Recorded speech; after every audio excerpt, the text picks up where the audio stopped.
Assalamualaikum warahmatullahi wabarakatuh. Waalaikumsalam warahmatullahi wabarakatuh.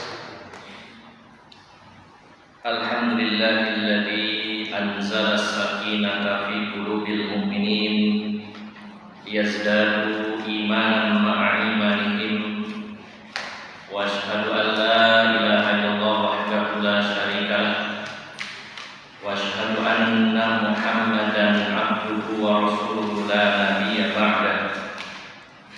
Allahumma shalli wa sallim wa barik ala nabiyyina Muhammadin wa ala alihi wa sahbihi ajma'in. Ya ayyuhalladzina amanu taqullaha haqqa tuqatih wa la tamutunna illa wa antum muslimun, amma ba'd. Para alim ulama, para ustaz, para sesepuh yang senantiasa saya hormati, bapak-bapak dan ibu-ibu, saudara-saudari jamaah Masjid Al-Muhajirin yang dirahmati Allah Subhanahu wa taala. Puji syukur kita panjatkan kehadiran Allah Subhanahu wa taala pada malam hari ini. Kita ditakdirkan oleh Allah Subhanahu wa taala berada di suatu momen yang sangat penting, yaitu momen di mana kita menjalankan perintah Allah Subhanahu wa taala. Dalam satu waktu beberapa perintah dan anjuran Allah maupun Rasulullah SAW kita laksanakan. Kita bersuci, kemudian kita melangkahkan kaki ke masjid, kemudian menunaikan sholat, berzikir, dan juga menunggu sholat. Setelah sholat, kemudian juga bersama-sama duduk untuk bertafakuh fiddin, yaitu memperdalam, mempelajari dan mengkaji agama Allah Subhanahu wa taala. Maka siapapun yang diberi kesempatan ini, alangkah banyak fadilah, keutamaan, dan mudah-mudahan juga teriring rahmat dan barokah dari Allah Subhanahu wa taala untuk siapapun yang bersemangat hadir di masjid ini.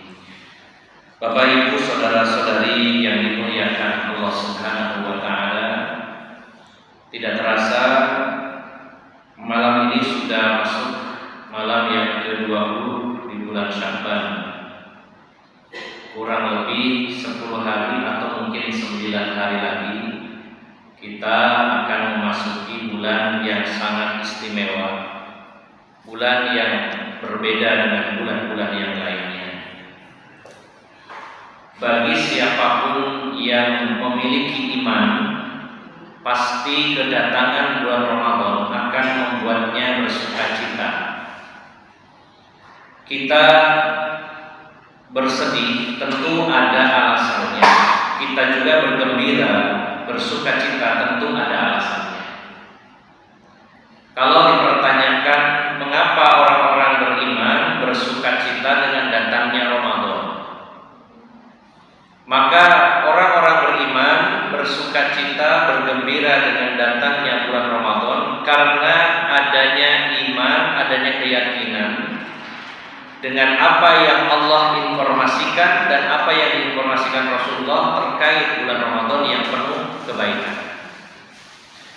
Jadi bukan tanpa alasan kita berbahagia dengan datangnya bulan Ramadan, karena Allah, Rasulullah mengabarkan tentang keistimewaan bulan Ramadan dan kita percaya, kita beriman. Bagi orang yang tidak percaya, bagi orang yang tidak beriman dengan berita apapun yang datangnya dari Allah, tentu tidak ada hal yang luar biasa. Mau Ramadan, mau bukan, mau datang bulan suci atau tidak ada perubahan apapun dalam hatinya. Biasa-biasa saja. Karena tidak adanya iman, tidak adanya kepercayaan akan informasi dari Allah dan Rasul. Maka Bapak Ibu jamaah sekalian, kalau hari ini hari-hari di mana kita akan memasuki bulan Ramadan, lalu hati kita biasa-biasa saja, maka ada dua kemungkinan. Yang pertama, sebagian dari manusia tidak beriman, tidak percaya. dengan apapun yang Allah sampaikan, apapun yang disampaikan oleh Rasulullah SAW. Atau kemungkinan kedua, bisa jadi termasuk orang yang beriman, percaya, tapi lalai hatinya. Mungkin sibuk dengan urusan-urusan lain, terutama urusan-urusan dunia. Karena siapapun yang sibuk dengan urusan akhirat pasti akan ingat bahwa sebentar lagi akan Ramadan dan pasti bersuka cita. Monggo Bapak Ibu jamaah sekalian, saya dan Bapak Ibu semuanya bisa bersama-sama introspeksi diri, meraba dalam hati kita apa yang dirasakan dalam hati kita terkait dengan kedatangan bulan Ramadan ini. Apakah bersuka cita? Maka alhamdulillah kita bersyukur kepada Allah. Ataukah biasa-biasa saja? Maka kita wajib memperbaiki dan bertaubat kepada Allah Subhanahu wa taala. Atau waliyadzubillah, kalau ada yang justru tidak suka dan benci dengan datangnya bulan Ramadan, maka itu sebuah musibah yang sangat besar, sehingga pertanyakan imannya, mengapa orang-orang beriman atau mengaku beriman tapi tidak suka dengan datangnya bulan yang Allah saja memuliakannya. Mudah-mudahan kita termasuk orang-orang yang bersuka cita, menantikan, begitu antusias dengan datangnya bulan suci Ramadan. Bulan yang hanya 1 bulan saja selama setahun, dan tidak ada di bulan yang lain keistimewaan yang ada di bulan Ramadan ini. Maka mudah-mudahan kita termasuk kelompok yang pertama, bergembira, bersuka cita, dan berharap berjumpa dengan bulan Ramadan pada tahun ini dan tahun-tahun berikutnya. Bapak Ibu saudara-saudari yang dimuliakan Allah Subhanahu wa taala, bersuka cita, bergembira belumlah cukup. Maka ada satu lagi yang perlu saya tekankan, yaitu hendaknya kita mempersiapkan diri. Allah Subhanahu wa taala sangat menyukai orang-orang yang mempersiapkan diri dalam urusan-urusan ibadah. Kalau dalam urusan-urusan dunia saja kita memiliki persiapan yang matang, punya plan, punya rencana-rencana, punya target-target, dan juga mempersiapkan secara matang, maka bagaimana dengan urusan akhirat? Harusnya kita lebih siap lagi. Ada 2 hal yang ingin kami sampaikan terkait persiapan bulan Ramadan. Yang pertama yaitu isti'dadul ilmi, persiapan ilmu. Boleh jadi di antara kita ada yang sudah berpuasa itu 50 kali dalam hidup ini. Kalau balik usia 15, sekarang usianya 65, berarti sudah kurang lebih dihitung oleh Allah pahala dari puasanya 50 kali dalam hidupnya. Begitu banyak dan berulang-ulang kita berpuasa, tapi tidak menutup kemungkinan ada hal-hal yang belum kita ketahui seputar hukum-hukum puasa. Bisa jadi ada hal-hal yang berkaitan dengan fikih Ramadan yang belum kita kuasai. Atau boleh jadi kita merasa sudah menguasainya, ternyata masih keliru. Kadang-kadang kalau ukurannya diri kita sendiri, maka seolah-olah sudah benar. Namun begitu kita bercermin, bertanya kepada orang yang alim, bertukar pikiran dengan teman-teman yang lebih berilmu, ternyata apa yang sudah kita pahami dan kita amalkan selama ini ternyata masih keliru. Bisa jadi demikian. Saya di rumah itu ada kegiatan rutinan, yaitu tahsin Al-Quran khusus dewasa.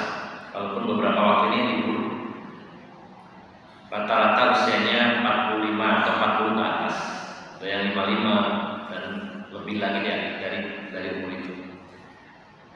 Nah, ada salah satu yang baru datang. Biasanya saya tes dulu bacaannya sampai di mana, tidak harus dari nol. Pencapaiannya sampai di mana, saya kasih nilai atau dengan hitungan persen, berapa persen kemampuannya, baru kita lanjutkan. Ada salah satu bapak-bapak, usianya mendekati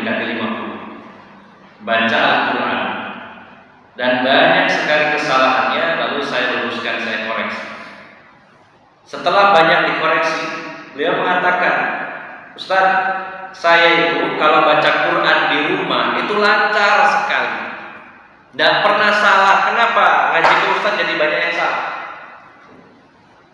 Saya bilang kalau di rumah mungkin benar menurut panjenengan sendiri, sehingga lancar, mau salah mau benar terus saja mengalir. Sementara sekarang ada gurunya, ada yang meluruskan, maka banyak sekali kesalahannya. Nah, bisa jadi yang pertama, walaupun sudah puluhan kali kita berpuasa, mungkin ada ilmu-ilmu yang belum kita kuasai, belum kita ketahui, atau mungkin kita tahu, kita amalkan dan ternyata masih keliru, perlu diluruskan kembali. Atau boleh jadi sudah tahu, berilmu dan benar, sudah diamalkan, tapi setelah berlalu 1 tahun agak lupa, sehingga butuh di refresh, penyegaran kembali, murojaah, membuka buku, kitab atau kajian yang berkaitan dengan fikih puasa, hukum-hukum yang berkaitan dengan puasa. Maka ini bentuk persiapan yang paling utama, persiapan ilmu. Karena al-ilmu qabla al-qawli wal amal. Ilmu itu sebelum perkataan dan perbuatan. Teori itu penting sebelum praktek. Karena asalnya kita lahir ke dunia ini nggak tahu apa-apa.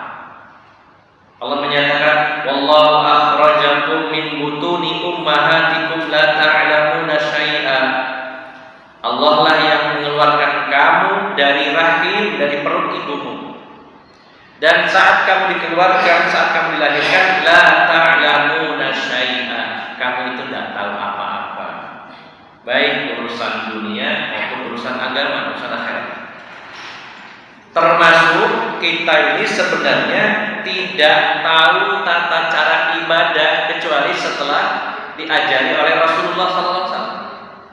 Allah mengutus beliau, salah satu perannya, fungsinya adalah mengajari manusia tata cara ibadah. Jadi tidak ada orang lahir ke dunia terus berkreasi sendiri, saya tak bikin ibadah, tidak ada. Bukan tidak ada dan tidak boleh. Setiap orang punya inisiatif untuk melaksanakan ibadah. Karena awalnya kita tidak tahu tata cara ibadah, baru tahu setelah diajari Rasulullah SAW. Rasulullah sudah wafat, maka ada para pewaris Nabi, yaitu para ulama, yang menyampaikan apa yang disampaikan oleh Rasulullah SAW. Maka asalnya kita itu tidak tahu bagaimana tata cara wudhu, bagaimana tata cara mandi janabah, bagaimana tata cara sholat, tata cara puasa, umroh, haji, semuanya kita nggak tahu. Barulah diajari oleh Rasulullah SAW. Dan kita tidak punya wewenang untuk membuat dan berkreasi sendiri. Kalau ibadah itu diserahkan kepada setiap orang, pasti setiap orang punya inisiatif, punya kreativitas beribadah sendiri masing-masing. Sementara Allah Subhanahu wa taala mengutus Rasulullah SAW, salah satu fungsinya adalah mengajari manusia bagaimana tata cara beribadah kepada Allah Subhanahu wa taala. Oleh karena itu Bapak Ibu jamaah sekalian, begitu pula puasa Ramadan, kita tidak tahu apapun tentang ilmu puasa kecuali setelah mendapatkan keterangan dari Al-Quran dan juga dari sabda-sabda Rasulullah SAW. Sehingga ilmu itu perlu dicari, digali, dipelajari, dan diperdalam sebelum amal itu dilaksanakan. Maka ini persiapan yang pertama dan yang sangat vital dan sangat penting, persiapan ilmu. Ada waktu kurang lebih 10 hari lagi. Monggo bapak-bapak sekarang diberi kemudahan oleh Allah Subhanahu wa taala bisa kembali membuka, tidak perlu buku sekarang ya, banyak artikel-artikel, banyak video di YouTube atau di sosmed yang lainnya penjelasan tentang hukum-hukum puasa Ramadan. Kemudian yang kedua, Bapak Ibu jamaah sekalian, sejatinya setiap ibadah yang Allah syariatkan, apapun itu, salah satu fungsinya adalah untuk mensucikan jiwa manusia. Jadi semua ibadah apapun itu, salah satu, bukan satu-satunya, salah satu fungsinya mentazkiyah atau juga mentarbiyah, mendidik jiwa, mendidik hati, membersihkan hati. Apakah itu sholat, apakah itu puasa, haji, umroh, membaca Al-Quran, berzikir, semuanya memiliki peran mensucikan jiwa, membersihkan hati. Karena memang nanti perkara yang bisa kita andalkan ketika menghadap Allah adalah hati yang selamat. Allah berfirman dalam surat Asy-Syu'ara ayat 88-89, Yauma la yanfa'u malun wala banun illa man atallaha biqalbin salim. Pada hari di mana harta dan anak-anak tidak bisa memberi manfaat kepada siapapun. Kita punya harta sebanyak apapun, anak-anak kita yang cerdas, pendidikannya tinggi, maka pada hari di mana kita menghadap Allah tidak bisa menolong kita. Maka yang kita andalkan di hadapan Allah adalah illa man atallaha biqalbin salim, orang yang menghadap kepada Allah dengan membawa hati yang sehat, hati yang selamat, hati yang bersih. Maka sebenarnya seluruh ibadah yang Allah syariatkan, salah satu perannya adalah membersihkan hati, menyehatkan hati, sehingga kita tidak perlu mencari thoriqah atau metode atau cara yang tidak diajarkan oleh Rasulullah SAW. Ada orang-orang, saya ingin mensucikan jiwa saya, dia bikin acara sendiri, dia bikin aturan sendiri, dia bikin ritual sendiri. Sudah cukup dengan apa yang diajarkan Rasulullah, semuanya mensucikan jiwa manusia. Apakah zikir, sholat, doa, puasa, berkorban, berhaji, umroh, membaca Al-Quran, semuanya memiliki peran mensucikan, membersihkan, dan mendidik jiwa kita. Maka secara khusus di bulan Ramadan, 1 bulan penuh, kita akan mengikuti semacam training penggemblengan jiwa kita sebulan penuh. Mungkin dalam bahasa manusia semacam diklat, ya, pendidikan dan latihan jiwa. Sebulan penuh jiwa kita ditempa oleh Allah Subhanahu wa taala. Jiwa kita ditarbiyah, dididik, dibentuk oleh Allah Subhanahu wa taala dengan harapan kita keluar dari Ramadan menjadi orang yang bertakwa, memiliki hati yang bagus kualitasnya. Maka persiapan sebelum pendidikan atau training ini, di mana yang di-training adalah hati kita, jiwa kita, maka kita siapkan hati dan jiwa kita. Bukankah kalau seseorang akan ikut sebuah pendidikan atau sebuah pelatihan atau training, harus menyiapkan dirinya. Kalau anak-anak kita mau mondok, pastinya akan disiapkan supaya betul-betul siap di pondok dan bisa menyerap ilmu. Semua persyaratannya dipenuhi, baik persyaratan administrasi, kemudian juga persyaratan untuk masuk seperti misalkan kalau pondok, bacaan Al-Qurannya, berapa hafalannya, mungkin ada dasar-dasar bahasa Arabnya dan lain-lain. Seperti juga sekolah, harus disiapkan sang murid ini supaya nanti begitu masuk dalam dunia pendidikan, dalam pelatihan, dalam training, dia sudah siap untuk digembleng, untuk ditarbiyah. Maka yang pertama kita siapkan ilmu, yang kedua siapkan hati kita. Bagaimana caranya? Bapak Ibu jemaah sekalian, mari kita monitoring, coba kita raba, kita introspeksi. Sebenarnya saat ini hati kita kondisinya seperti apa?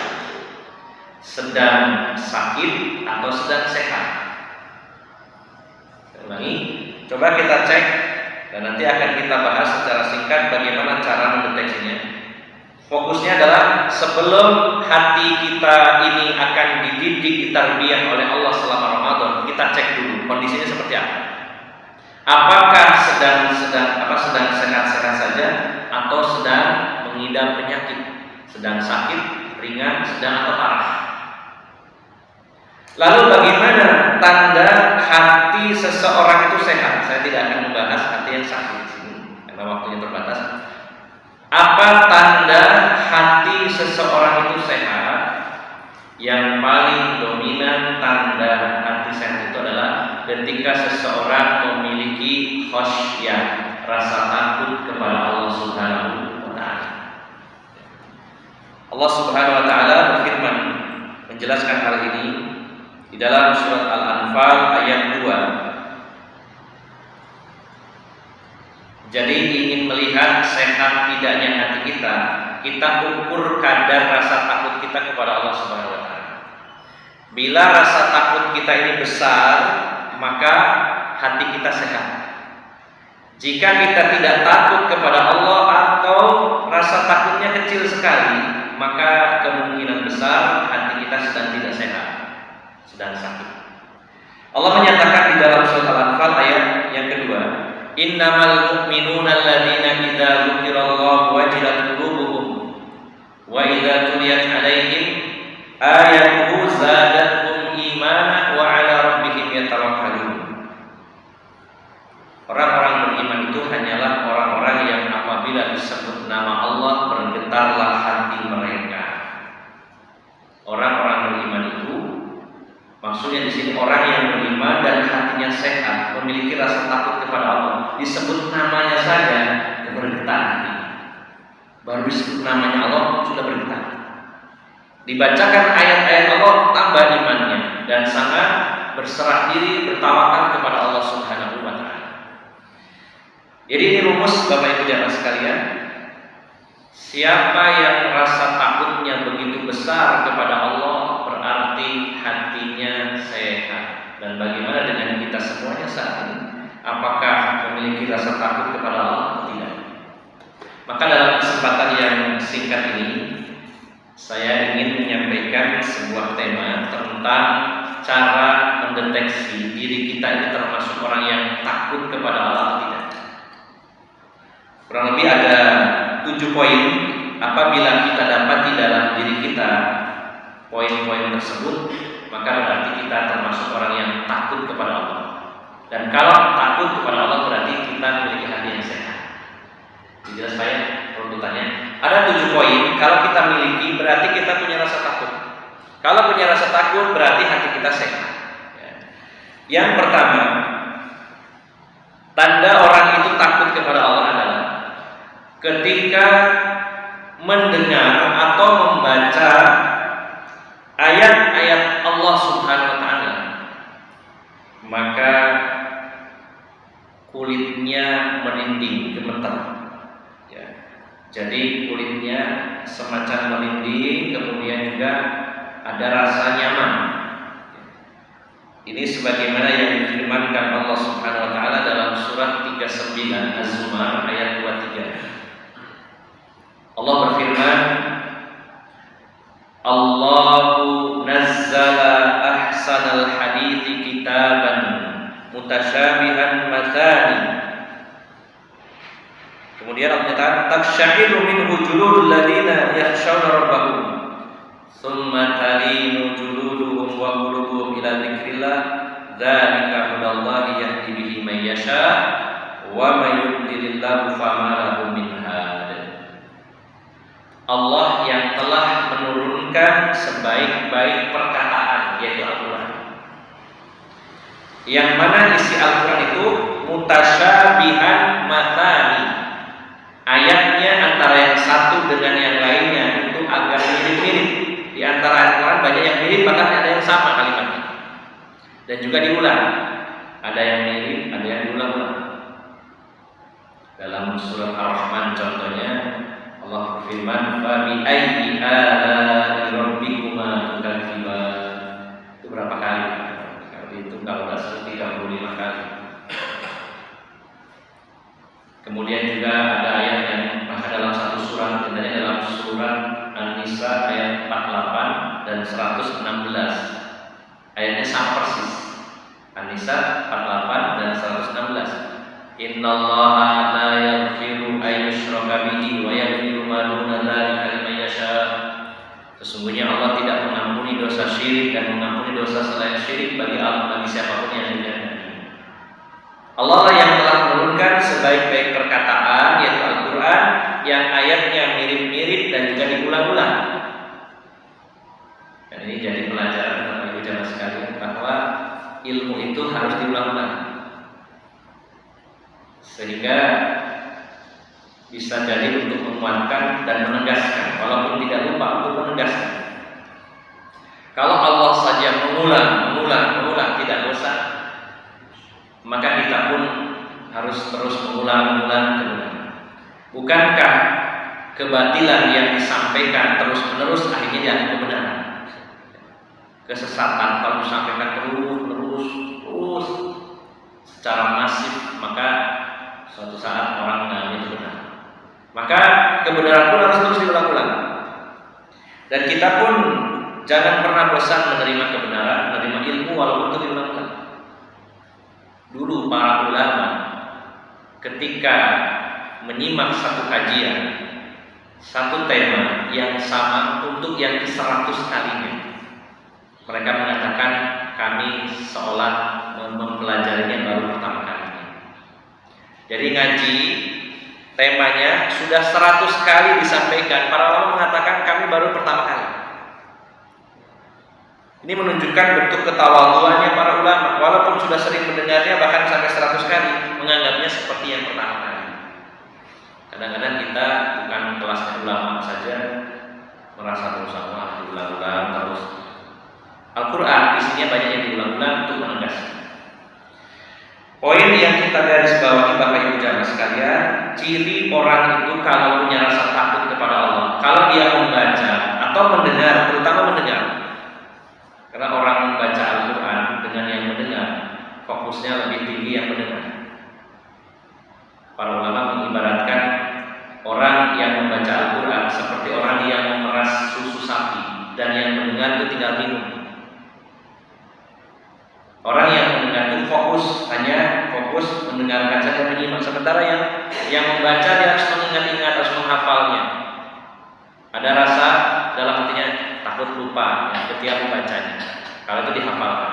Kalau dia membacanya tanpa dihafal, dia juga akan sibuk memperhatikan apa yang dia lihat, yang dia baca, tajwidnya, huruf-hurufnya, harokatnya. Sementara yang dengar cuma dengar saja.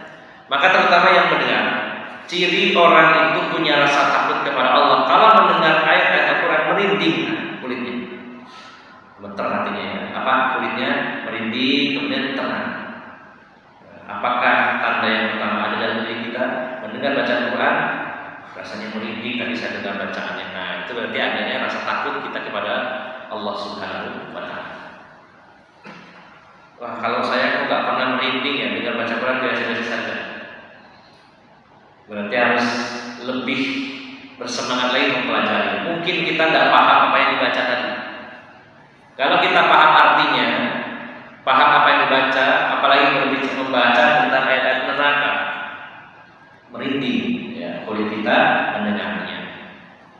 Maka bila tidak merinding, bisa jadi kurang fokus, kurang khusyuk, atau memang belum paham apa yang dibaca. Walaupun belum paham, tapi setidaknya nyimak dengan seksama.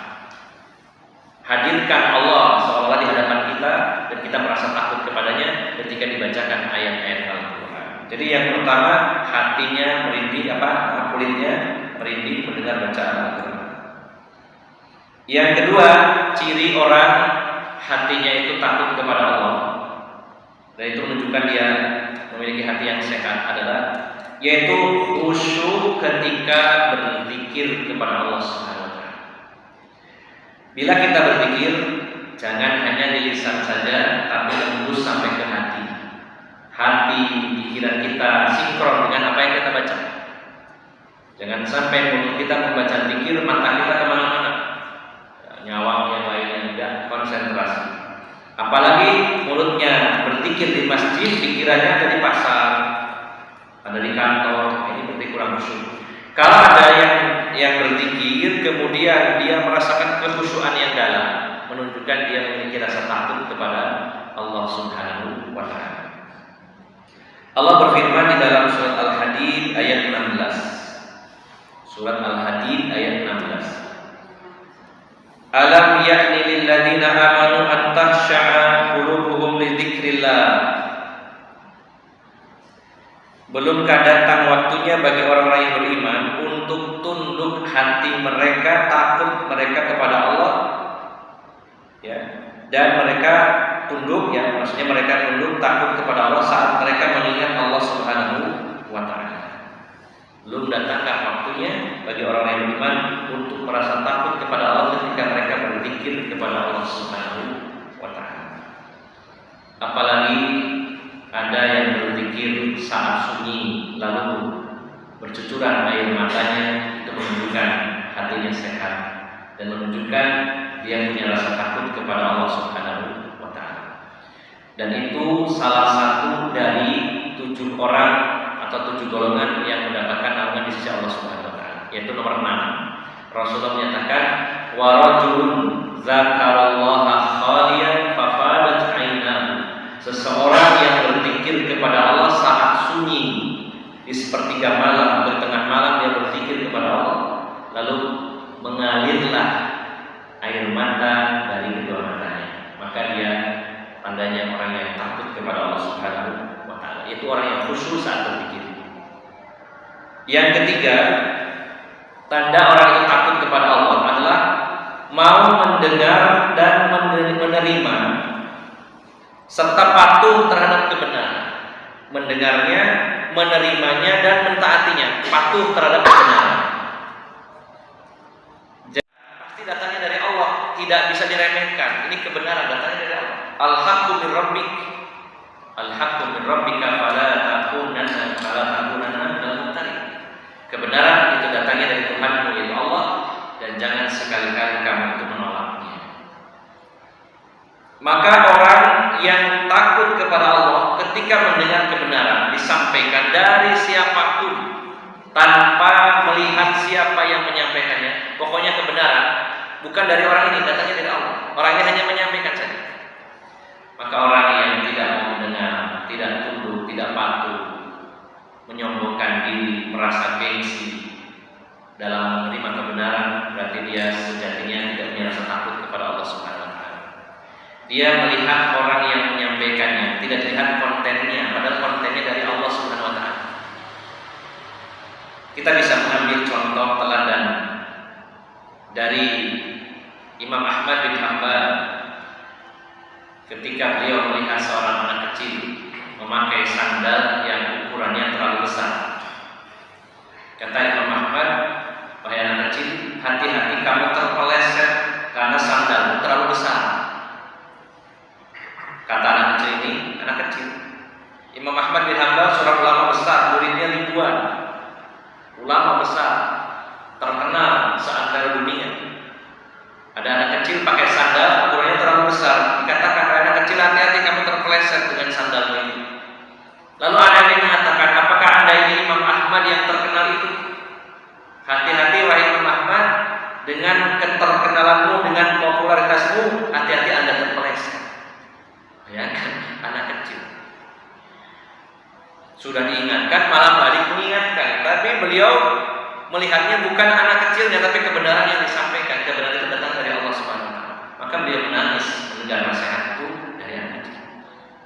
Siapapun di antara kita yang menerima atau mendengar kebenaran, lalu kita menyombongkan diri, menolaknya karena melihat orang yang menyampaikannya, maka kita nanti tidak termasuk orang yang takut kepada Allah Subhanahu wa Ta'ala. Jadi yang ketiga, mendengar, menerima, dan taat terhadap kebenaran. Yang keempat, ciri orang yang takut kepada Allah adalah orang yang kembali atau bertaubat kepada Allah Subhanahu wa Ta'ala. Orang kalau tidak punya rasa takut, dia berbuat dosa nyantai, datar-datar saja, nauzubillah. Kalau ada orang berbuat dosa, lalu dia biasa-biasa saja, maka ini dikhawatirkan dia tidak punya rasa takut kepada Allah dan dikhawatirkan hatinya tidak sehat. Orang-orang yang memiliki rasa takut kepada Allah dan dia khilaf melakukan dosa, dia akan sangat takut kepada Allah dan segera kembali bertaubat kepada Allah Subhanahu wa Ta'ala. Bukankah Rasulullah telah mencontohkan beliau itu seorang manusia yang maksum, terjaga dari perbuatan dosa, diampuni dosanya yang lalu dan akan datang, dijamin surga. Tapi beliau mengatakan, walladzi nafsi biyadi, demi Allah, demi zat yang jiwa Muhammad di tangannya, la astaghfirullah fil yaum aktsar min 70 marrah. Demi Allah, sungguh saya beristighfar dan bertaubat kepada Allah dalam sehari semalam lebih dari 70 kali. Dalam hadis yang lain 100 kali.